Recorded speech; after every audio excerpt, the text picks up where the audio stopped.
በኮሪደር ልማት ምክንያት ሱቃችሁና ቢሮዎቹ ለፈረሰባችሁ የማይገኝ እድል እንሆ ብለናል። ፒላር ሪል ስቴት ማርኬቲንግ የተጠናቀቁ የንግድ ሱቆችን በተለያዩ የካሬ አማራጮችና በተመጣጣኝ ዋጋ ለሽያጭ አቀረበለው። ከ15 ከ400 ካሬ ስፋት ያላቸው ሱቆች ለሱፐር ማርኬት፣ ለካፌ፣ ለሬስቶራንት፣ ለጂም፣ ለኮስሞቲክስ እና ለቢሮ የሚሆኑ ሱቆችን ለሽያጭ ማቅረባችን ስንገልጽ በታላቅ ደስታ ነው።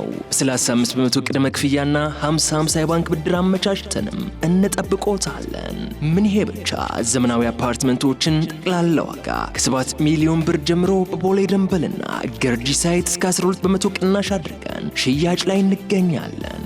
ለበለጠ መረጃ በ0947 02 2222 ላይ ይደውሉልን። ፒላር ማርኬቲንግ። አክብሮታዊ ሰላምታችንን በያላችሁበት ይድረሳችሁ ውድ የገበያ ሚዲያ ተከታታዮች፣ ወደ እናንተ የሚደርሰው ዕለታዊ የምዕራፍ 2 የቢዝነስ መረጃችን ነው። ለዛሬ የመረጥንላችሁን ኢኮኖሚያዊና ማህበራዊ መረጃዎችን ይዘን ቀርበናል። ከዜናዎቹ ጋር ግርማ ጉዲሳም። በቅድሚያ አርዕስተ ዜናዎችን እናሰማችኋለን። ብሔራዊ ባንክ አዲስ መረጃ አውጥቷል። ለኢንቨስተሮች መልካም ዜና የተባለለት መረጃ ነው። ሙሉ መረጃውን እናቀርብላችኋለን። መንግስት ከ100 ሺህ በላይ የሆኑ ነጋዴዎች ላይ ትዕዛዝ አውጥቷል። መረጃውን በሰፊው ይዘነዋል። በቶኪዮ የጎሳ ጦርነት በመኖሩ ምክንያት በማይናማር እየተሰቃዩ ያሉ ኢትዮጵያውያን አስገድዶ ወደ ጦርነት እንዳይከቷቸው ተፈርቷል። ሙሉ መረጃውን እናሰማችኋለን። ድርጅቱ አነጋጋሪ የሆነውን የግል አዲስ አውሮፕላን በሚሊዮን ዶላር ገዝቶታል። እንዲሁም ሌሎች የቢዝነስ መረጃዎችን በሰፊው ታደምጡታላችሁ። አብራችሁን ሁኑ። ወደ ሙሉ ቢዝነስ ዜናዎች ስናልፍ ለሀገር ኢኮኖሚ እድገት ሲባል ኢትዮጵያ ወደብ ማግኘት እንዳለባት የዲፕሎማሲ ባለሙያዎች ገለጹ። ኢትዮጵያ ወደብ ለማግኘት መጋቢት ላይ በምታደርገው ቴክኒካዊ ድርድር መግባባት ላይ ከተደረሰ ጥሩ ውጤት እንደሚኖረውም ተገልጿል። ኢትዮጵያ ወደብ ለማግኘት በተያዘው የመጋቢት ወር ላይ ከሶማሊያ ጋር በምታደርገው ቴክኒካዊ ድርድር መግባባት ላይ ከተደረሰ ጥሩ ውጤት ይኖረዋል ሲሉ የዲፕሎማሲ ባለሙያዎች ተናግሯል። ኢትዮጵያና ሶማሊያ በአንካራ ያደረሱትን ስምምነት ተከትሎ የሁለቱ ሀገራት ከፍተኛ ባለስልጣናት የተሳተፉበት የመጀመሪያው ዙር ቴክኒካዊ ድርድር በየካቲት ወር ላይ መደረጉ ይታወሳል። በመጀመሪያው ዙር ቴክኒካዊ ድርድር ልኡካኑ የአንካራ ቃል ኪዳን ራዕይ እውን እንዲሆን ለማድረግ እና ለሁለቱ ሀገራት ጠቃሚ ለሆነው ዘላቂ ልማት መሰረት ለመጣል ተጨባጭ ስራ ማከናወን እንደሚጀምሩም በማንሳት ሁለተኛ ዙር ቴክኒካዊ ድርድር በተያዘው መጋቢት ወር እንደሚደረግም ተገልጿል። የቴክኒካዊ ድርድር ማጠንጠኛ ስርዓቱ በአንካራው ስምምነት የተቀመጠ ነው ያሉት የቀድሞ ዲፕሎማት ዳየሞ ዳሴ ኢትዮጵያ ወደብ ከማግኘት ጋር ተያይዞ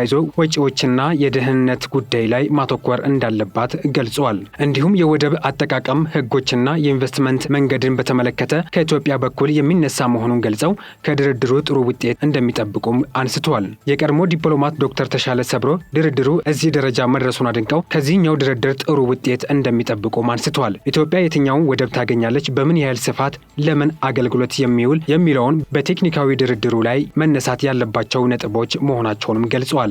አሁን ላይ የባህር በር ማግኘት ለገቢና ወጪ ንግድን ዓላማ ያደረገ ቢሆንም የባህር ኃይል ቤዝ መቋቋሚያ ስፍራም ተነጣጥሎ የማይታይ ነው ተብሏል። በአንጻሩ ኢትዮጵያ የባህር በር ለማግኘት በምታደርገው ጥረት መነሻ በማድረግ በጦርነት ወደብ ለማግኘት እንደምትፈልግ አድርጎ የማሳየት ነገር አግባብ አይደለም ሲሉም የዲፕሎማሲ ባለሙያዎች ገልጿል። ከቀናት በፊት ጠቅላይ ሚኒስትር አብይ አህመድ ከምክር ቤት አባላት ጋር በነበራቸው ስብሰባ የቀይ ባህር ፍላጎታችን ከሶማሊያም ከጅቡቲም ከኬንያም የሚያጣላን አይደለም ማለታቸው የሚታወስ ነው። የተገደበም አይደለም፣ የሚመለሰው ግን በውይይት መሆን አለበት ማለታቸውም ይታወሳል።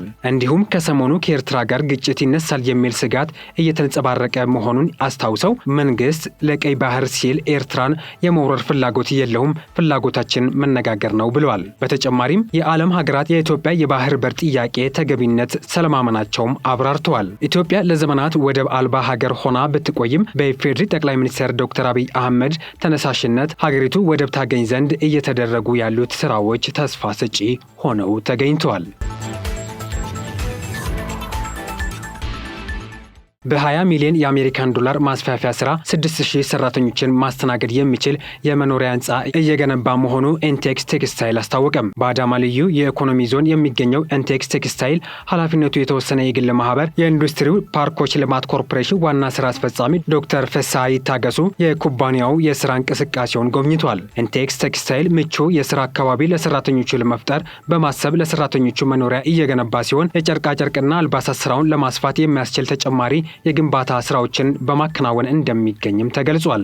ኩባንያው ምቹ የስራ አካባቢ ለሰራተኞቹ ለመፍጠር 3 ብሎኮች የያዘ 6000 ሰራተኞችን ማስተናገድ የሚችል የመኖሪያ ህንፃን እየገነባም ነው ተብሏል። ኢንቴክስ ቴክስታይል በአዳማ ልዩ ኢኮኖሚ ዞን ከ4500 በላይ ለሚሆኑ ዜጎች የስራ ዕድልን የፈጠረ ሲሆን በቀጣይ 5 ዓመታት የሰራተኞችን ቁጥር ወደ 20,000 ለማሳደግ ተግባራዊ እንቅስቃሴ በማድረግ ላይ እንደሚገኝ ከኮርፖሬሽኑ ያገኘነው መረጃ ያመለክታል። በዚህም የኢትዮጵያ ኢንቨስትመንት ኮሚሽን ለአዳማ ኢንዱስትሪ ፓርክ ሰራተኞች መኖሪያ ቤት ለመገንባት የሚያስችል ከኢንቴክስ ቴክስታይል ኩባንያ ጋር ስምምነት መፈራረማቸው አይዘነጋም።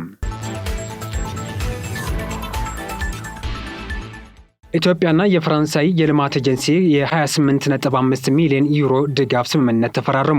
የኢትዮጵያና የፈረንሳይ የልማት ኤጀንሲ ኤኤፍዲ የ28.5 ሚሊዮን ዩሮ የድጋፍ ስምምነት ተፈራርመዋል። ስምምነቱን የገንዘብ ሚኒስትር ዴታ ዶክተር ኢዮብ ተካልኝና በኢትዮጵያ የኤጀንሲው ዳይሬክተር ሊዊስ አንቶኒዮ ተፈራርመውታል። ድጋፉ ሁለተኛውን ሀገር በቀል የኢኮኖሚ ሪፎርም ትግበራ ጨምሮ ኢትዮጵያ እየተገበረቻቸው የሚገኙ ወሳኝ የኢኮኖሚ ሪፎርም ኢኒሼቲቮችን ለመደገፍ እንደሚውልም ተገልጿል። ዶክተር ኢዮብ ተካልኝ ድጋፉ በወሳኝ ወቅት የተደረገ መሆኑን ጠቅሰው ለኤጀንሲው ቀጣይነት ያለው ድጋፍ ምስጋና አቅርበዋል። የድጋፍ ስምምነቱ የሁለቱን ሀገራት የረጅም ዓመታት ትብብር እንደሚያጠናክርም ተገልጿል።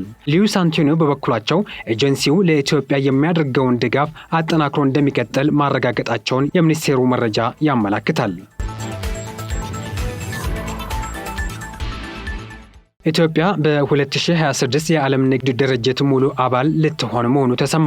ኢትዮጵያ 5ኛውን የዓለም ንግድ ድርጅት የሥራ ቡድን ስብሰባ በበቂ ዝግጅት ተሳትፋ በስኬት ማጠናቀቋን የንግድና ቀጠናዊ ትስስር ሚኒስቴር ዶክተር ካሳሁን ጎንፌ ትላንት መጋቢት 15 ቀን 2017 ዓ.ም በሰጡት ጋዜጣዊ መግለጫ አስታውቋል። በመግለጫቸውም በቅርቡ ጄኔቫ በተካሄደው 5ኛ የሀገራችን የዓለም ንግድ ድርጅት የሥራ ቡድን ስብሰባ በስኬት መጠናቀቁንና በቀጣይ በሚካሄደው 6ኛ የዓለም ንግድ ድርጅት የሥራ ቡድን ስብሰባ ኢትዮጵያን ሙሉ አባል ሆና ድርጅቱን መቀላቀል የሚያስችላትን ስራ መስራቱን አስታውቋል። በካሜሩን በ2026 በሚካሄደው 14ኛው የዓለም ንግድ ሚኒስቴሮች ስብሰባ ኢትዮጵያ የዓለም ንግድ ድርጅት አባል መሆኗን የሚያበስር ዜና የምንሰማበት እንደሚሆን ተስፋ አድርጋለሁ ሲሉ ሚኒስቴሩ ገልጸዋል። በ5ኛው የሀገራችን የዓለም ንግድ ድርጅት የሥራ ቡድን ስብሰባ በተለያዩ የድርድር ነጥቦች ዙሪያ ከ110 በላይ ጥያቄዎች ከተለያዩ ሀገራት ቀርበው ምላሽ የተሰጣቸው መሆኑንና የልዑካን ቡድናቸው በበቂ ዝግጅት ውጤታማ ድርድር ያካሄዱ መሆኑን ሚኒስቴሩ አንስተዋል። ኢትዮጵያ ከ17 ሀገራት መካከል ከ12 ሀገራት ጋር የሁለትዮሽ ድርድር የተካሄደ መሆኑን አንስተው በተለይም ከአሜሪካና ከአውሮፓ ህብረት ጋር ውጤታማ ድርድር መደረጉን ጠቁሟል። የዓለም ባንክና 19 ሀገራት ኢትዮጵያ ድርጅቱን እንድትቀላቀል ጠንካራ ድጋፍ ማድረጋቸውን ጠቁመው ከተለመደውና ከሚጠበቀው በላይ ድጋፍ አግኝተናል ብለዋል። ከዓለም የንግድ ድርጅት ጋር የሚካሄደው ቀጣዩ ድርድር በተያዘው ዓመት 2017 በሐምሌ ወራ መሆኑን አስታውቋል። ሜድሮክ $3.6 ሚሊዮን የሚያወጣ አዲስ አውሮፕላን መረከቡን አስታወቀም።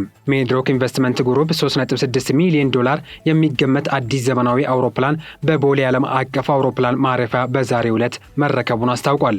ሴዝና ካራቫን ኤክስ የተሰኘችው ይህች አውሮፕላን 14 መንገደኞችን የመያዝ አቅም ያላት ሲሆን ባልተደራጁ የአውሮፕላን ማረፊያዎች ጭምር ማረፍ እንደምትችልም ተገልጿል። የሜድሮክ ኢንቨስትመንት ግሩፕ እህት ኩባንያ የሆነው ትራንስኔሽንስ ኤርዌይስ ስራ አስኪያጅ አቶ አሚር አብዱላሃብ እንደገለጹት አውሮፕላኗ በማዕድንና በእርሻ ዘርፍ የሚደረጉ ስራዎች ለማሳለጥ እንዲሁም ለጎብኚዎችና ለአገልግሎት ፈላጊዎች የቻርተር አገልግሎት ለመስጠት ትውላለችም ብለዋል። ይህ አውሮፕላን ሜድሮክ ኢንቨስትመንት ግሩፕ በዩናይትድ ስቴትስ አሜሪካ ከሚገኘው ቴክስትሮ አቪዬሽን ኩባንያ የገዛ ሲሆን ትራንስኔሽን ኤርዌይስ በአገር ውስጥ በአፍሪካ አህጉር የአየር ትራንስፖርት አገልግሎት ለመስጠት እንደሚውል ተጠቁሟል። አዲሱ አውሮፕላን በተለይ መሰረተ ልማት ባልተሟሉባቸው አካባቢዎች ጭምር አገልግሎት መስጠት የሚችል በመሆኑ ለሀገሪቱ የቱሪዝም ዘርፍ እድገት አስተዋጽኦ ያደርጋልም ተብሏል። ሰሞኑን እርምጃ ከተወሰደባቸው መካከል 127,000 ነጋዴዎች ወደ ህጋዊ መንገድ መመለሳቸው ተገለጸ። በ6 ወራት ውስጥ በተደረገው የቁጥጥር ስራ የተለያዩ እርምጃ የተወሰደባቸው ከ132,000 በላይ ነጋዴዎች ከስራ እንዲታገዱ መደረጉ ይታወሳል። በነበሩ 132,000 በላይ ነጋዴዎች መካከል 127,000 ነጋዴዎች ወደ ህጋዊ መንገድ እንዲመለሱ መደረጉን የኦሮሚያ ክልል ንግድ ቢሮ አስታውቋል። የክልሉ ንግድ ቢሮ የቁጥጥር ዋና ዳይሬክተር አቶ ጌታቸው ቆጲሳ ጉዳዩን አስመልክተው እንደተናገሩት ከሆነ ከጽሁፍ ማስጠንቀቂያ ጀምሮ በህግ ተጠያቂ እስከ ማድረግ ድረስ እርምጃ እንደተወሰደባቸውም ገልጿል። ዋና ዳይሬክተሩ አክለውም 5347 የሚሆኑት ነጋዴዎች ደግሞ በሂደት ላይ መሆናቸውን አንስተው ያለ ንግድ ፍቃድ መስራት፣ ያለ ማደስ፣ ዋጋ ሳይለጥፉ መሸጥ፣ ጊዜ ያለፈባቸውን ምርቶች በገበያ በማቅረብ እንዲሁም ዋጋ ጨምሮ በመሸጥ የታዩ ክፍተቶች መሆናቸውንም አስረድተዋል። በህግ ወጥ መንገድ የሚንቀሳቀሱ ነጋዴዎች ላይ ጥብቅ ክትትል በማድረግ እርምጃዎች እንደሚቀጥል ያነሱት አቶ ጌታቸው እንደዚህ አይነት ድርጊቶችን ቁጥጥር ለማድረግ ማንኛውም ማህበረሰብ ትብብር ሊያደርግ ይገባል በማለትም ተናግረዋል። ብሔራዊ ባንክ የግምጃ ቤት ሰነዶች በዘመናዊ መንገድ ለገበያ ሊያቀርብ መሆኑን አስታወቀም። የኢትዮጵያ ብሔራዊ ባንክ የመንግስት የግምጃ ቤት ሰነዶችን በዘመናዊ መልኩ ወደ ገበያ የሚያቀርብበትን ስርዓት በቅርቡ ይፋ እንደሚያደርግ አስታውቋል። ይህ አዲስ ስርዓት ዜጎችና ኢንቨስተሮች በመንግስት የግምጃ ቤት ሰነዶች ላይ ኢንቨስት በማድረግ በሀገሪቱ የኢኮኖሚ እድገት ላይ እንዲሳተፉ ያስችላልም ተብሏል። የማዕከላዊ ባንክ ገዢ አቶ ማሞ ምህረቱ ይህ ስርዓት የግምጃ ቤት ሰነዶችን ግብይት የበለጠ ግልጽ፣ ቀልጣፋና ተደራሽ ለማድረግ ያለመ መሆኑን ገልጿል። በተጨማሪም የቁጠባ ባህልን ለማበረታታትና የሀገሪቱን የኢኮኖሚ እድገት ለማፋጠን አስተዋጽኦ ይኖረዋል ማለታቸውንም ገልጿል። የኢትዮጵያ ብሔራዊ ባንክ የገንዘብ ፖሊሲ ማዕቀፍን በማዘመን የግምጃ ቤት ሰነድ ገበያን ጨምሮ ወደ ወለድ ተመን ስርዓት በማሸጋገር ክፍት የገበያ ስራዎችን በማስተዋወቅና በርካታ ፖሊሲዎችን በማስተካከል ላይ እንደሚገኝ ተነግረዋል። እነዚህ ማሻሻያዎች የሀገሪቱን የፋይናንስ ስርዓት ለማጠናከርና ለኢኮኖሚ እድገት አስተዋጽኦ ለማድረግ ያለሙ ናቸውም ተብሏል። እንደ አውሮፓውያን አቆጣጠር በ2019 ፍላጎት ያላቸው የፋይናንስ ተቋማት የግምጃ ቤት ሰነዶችን በጨረታ መግዛት እንዲችሉ መፍቀዱ የሚታወስ ሲሆን አሁን የሚመጣው ለውጥ ዜጎች በቀጥታ እንዲሳተፉ ያስችላል የተባለው ይህ ለዜጎችና ለኢንቨስተሮች አዲስ የኢንቨስትመንት አማራጮችን በመፍጠር የሀገሪቱን የኢኮኖሚ እድገት ለማፋጠን አስተዋጽኦ ይኖረዋል ተብሎ ይጠበቃል ሲል ካፒታል ጋዜጣ አስነብቧል። በቶኪዮ የጎሳ ጦርነት በመኖሩ ምክንያት በማይናማር ያሉ ኢትዮጵያውያንን አስገድዶ ወደ ጦርነት እንዳይከቷቸው ስጋት አለኝ ሲል የወላጆች ኮሚቴ ጥሪ ያቀረበም። ወደ 600 የሚሆኑ ኢትዮጵያውያንን ከእገታው ቦታ ወጥተው አስቸጋሪውን ስራ ቢያቆሙም ወደ ሀገር የሚመልሳቸው ባለማግኘቱ ማይናማር ባሉ ካምፖች ረሃብና ውሃ ጥም እየተፈራረቀባቸው መሆኑን አሁንም በመግለጽ ላይ ናቸው ተብሏል። በማይናማር ኬኬ በሚባል ግቢ 600 ኢትዮጵያውያን መኖራቸው የተገለጸ ሲሆን ከእነዚህ ውስጥ 480 የሚሆኑት ለአየር መንገድ የከፈሉት ለደርሶ መልስ የሚሰራ ነው ተብሏል። ቶኪዮ ኤምባሲ ለኢትዮጵያ የውጭ ጉዳይ ሚኒስቴር 600 ሰዎች ወደ ኢትዮጵያ እንዲገቡ የሚል ደብዳቤ ጽፏል የተባለው ሲሆን የውጭ ጉዳይ ሚኒስቴር ደግሞ ለኢትዮጵያ አየር መንገድ ቻርተርድ ፕሌን እንዲዘጋጅ ደብዳቤ መጻፉን ገልጿል። ነገር ግን አሁንም ቢሆን ብዙ ጉድ ካየንበት እገታው ቦታ ወጣን ብለን ጭራሽ የባሰ ችግር ውስጥ ነው የገባ ነው የሚሉት ኢትዮጵያውያኑ ከዚህ ጊዜ በኋላ በር ዘግተን ነው የምንቀመጠው ሲሉ ቅሬታቸውን አሰምተዋል። በኢትዮጵያ የሚገኙ የወላጆች ኮሚቴ በበኩሉ ቶኪዮ ያለው የኢትዮጵያ ኤምባሲ የጎሳ ጦርነት በመኖሩና ማይናማር የተረጋጋ ባለመሆኑ ምክንያት ልጆቹን አስገድደው ወደ ጦርነት እንዳይከቷቸው ስጋት አለኝ ማለቱን የሀገር ውስጥ ምንጮች ዘግበዋል። በተጨማሪም ከዚህም አልፎ ልጆቹ ወደ ስካም ካምፓኒ ተመልሷል የተባለ ሲሆን ላለመመለሳቸው ዋስትና የለንም እያሉ ነው ብሎ ኤምባሲው ለውጭ ጉዳይ ሚኒስቴር ማስታወቁም ተገልጿል። ጉዳዩን በተመለከተም የውጭ ጉዳይ ሚኒስቴርን ለማነጋገር የተሞከረው ሙከራ ለጊዜው እንዳልተሳካ ዘገባው ጠቅሷል። የተወደዳችሁ የገበያ ሚዲያ ቤተሰቦቻችን በምዕራፍ 2 ዜና ውጃችን የያዝናቸው የገበያ ሚዲያ ቢዝነስ ዜናዎች እነዚህን ይመስሉ ነበር። ትኩስና አዳዲስ የቢዝነስ ዜናዎች እንዲደርሳችሁ የገበያ ሚዲያ የዩቲዩብ ቻናል እና ሌሎች ማህበራዊ ሚዲያ ገጾቻችንን ሰብስክራይብ፣ ላይክ፣ ሼር እና ኮሜንት እንድታደርጉ በአክብሮት እንጠይቃለን። መልካም ጊዜን ተመኘን። ሰላም። በኮሪደር ልማት ምክንያት ሱቃችሁና ቢሮዎቹ ለፈረሰባችሁ የማይገኝ እድል እንሆ ብለናል። ፒላር ሪል ስቴት ማርኬቲንግ የተጠናቀቁ የንግድ ሱቆችን በተለያዩ የካሬ አማራጮችና በተመጣጣኝ ዋጋ ለሽያጭ አቀረበለው። ከ15 ከ400 ካሬ ስፋት ያላቸው ሱቆች ለሱፐር ማርኬት፣ ለካፌ፣ ለሬስቶራንት፣ ለጂም፣ ለኮስሞቲክስ እና ለቢሮ የሚሆኑ ሱቆችን ለሽያጭ ማቅረባችን ስንገልጽ በታላቅ ደስታ ነው። በ35 በመቶ ቅድመ ክፍያና 50-50 የባንክ ብድር አመቻችተንም እንጠብቆታለን። ምን ይሄ ብቻ! ዘመናዊ አፓርትመንቶችን ጠቅላላ ዋጋ ከ7 ሚሊዮን ብር ጀምሮ በቦሌ ደንበልና ገርጂ ሳይት እስከ 12 በመቶ ቅናሽ አድርገን ሽያጭ ላይ እንገኛለን።